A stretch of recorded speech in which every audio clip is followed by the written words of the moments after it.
Greetings, Rigil Agateiades here, and sorry for being on a support type again. But I have to do this one today, because this is the single biggest buff given to a mobile suit I've ever seen. Well, there's an even bigger one coming soon, but I'll save that one for later. The suit we're on today is the one that's famous for having the biggest gun in the game. This is the 600 cost support type, the FAZZ, this time at level 2 in a 650 match. Anyone ever hit by the FAZZ's creatively named Hyper Mega Cannon will remember the overwhelming firepower for life. Perhaps the biggest gun in terms of raw power, and definitely the biggest gun in size, it is capable of incapacitating anyone hit, if not straight off removing them from the surface of the planet. But exactly thanks to the size of the gun, the FAZZ is also one of the 4 horsemen of gigantic hitboxes. With a proper hitbox that takes damage, the Hyper Mega Cannon puts the FAZZ's hitbox at the ranks of the Zekdwe, Domnomides, and the Nightingale. And yes, we know the cannon takes damage because it even comes with the skill Large Shoulder Weaponry Special Cushioning. I wonder what that could be referring to. As terrifying as it may sound though, the FAZZ was not on the stronger end of the spectrum. With no instant staggers without charging and sluggish missile speeds, the FAZZ brought out close to no stagger as a whole. But the biggest problem of all was its speed, or lack thereof. With the exact same movement stats as a 350 cost gun cannon, that's not very helpful at double the cost. With the new buffs that landed at the end of last year, however, the FAZZ is now up to a much better start in 2025. With a gigantic 30 thruster speed buff that's simply unheard of, the FAZZ is now way faster than before. Not only does this let you keep up with the team in this game of turning circles, but you also get a lot more time to stop raid types when they start diving at you. With your excellent set of Vulcans, you can stagger them in around 2 seconds, while you slam your thrusters backwards, buying you a lot of time for your team to save you. That being said, you still keep the honor of being the slowest mobile suit at 600 in all movement speed, thruster speed, and turn rate. 30 increase and is still the slowest. Can you imagine how slow it was back then? And of course, the buffs aren't stopping there. With damage control increased to level 2, the FAZZ now takes 160% to stagger, while shock dampeners continues to negate all normal staggers like the Zop.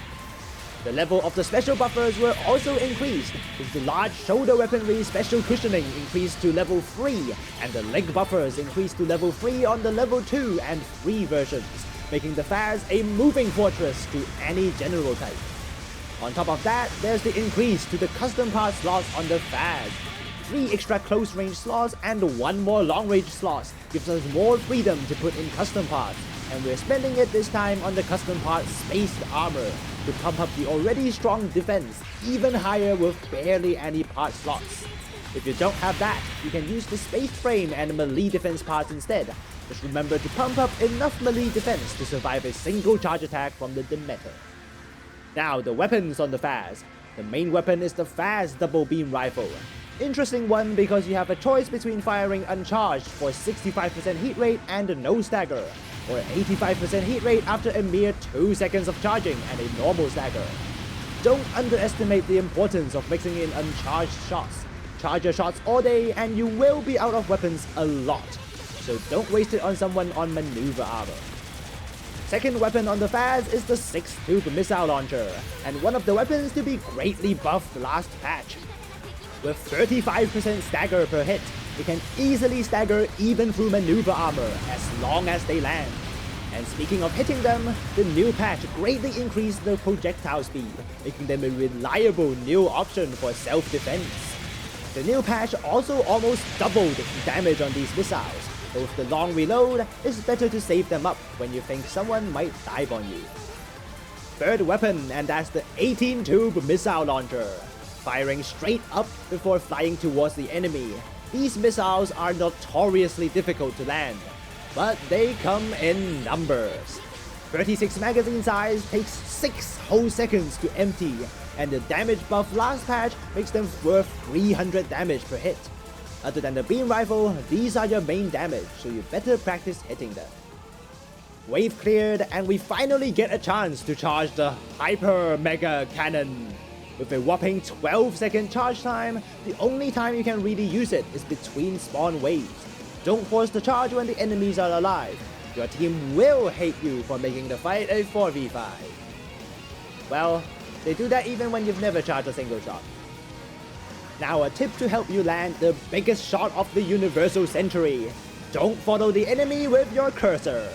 Instead, hold the angle and wait for them to walk in, and that's 15,000 damage in a single shot. And there's no one for the Rigil A to blame but himself, as we've pretty much warned him that is coming. Top tip against the FAZZ, just get out of his way.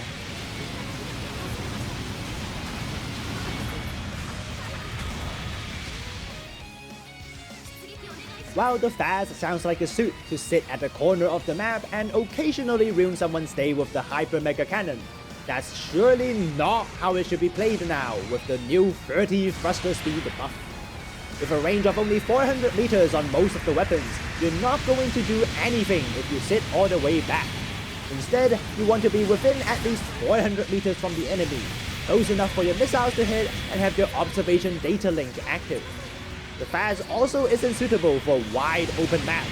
With the 18-tube missiles a main source of damage, the FAZZ benefits from narrow maps. Way easier to hit the missiles that way, and in wide open maps where enemies have plenty of space to dodge.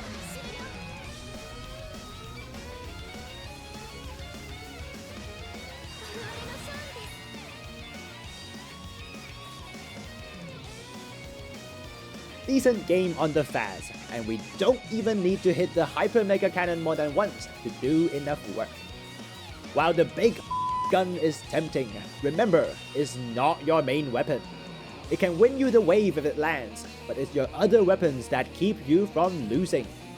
Get good at landing the missiles, use the excellent set of Vulcans more, and the FAZZ can really be the moving fortress it's supposed to be. Not the potato crouched up at the corner of the map. Just one more thing to add. Always stop charging the cannon when the supporting fire warning drops. Anyone can see you from the supporting fire interface, and is going to land on you 100% of the time. That's it from me today, and the latest.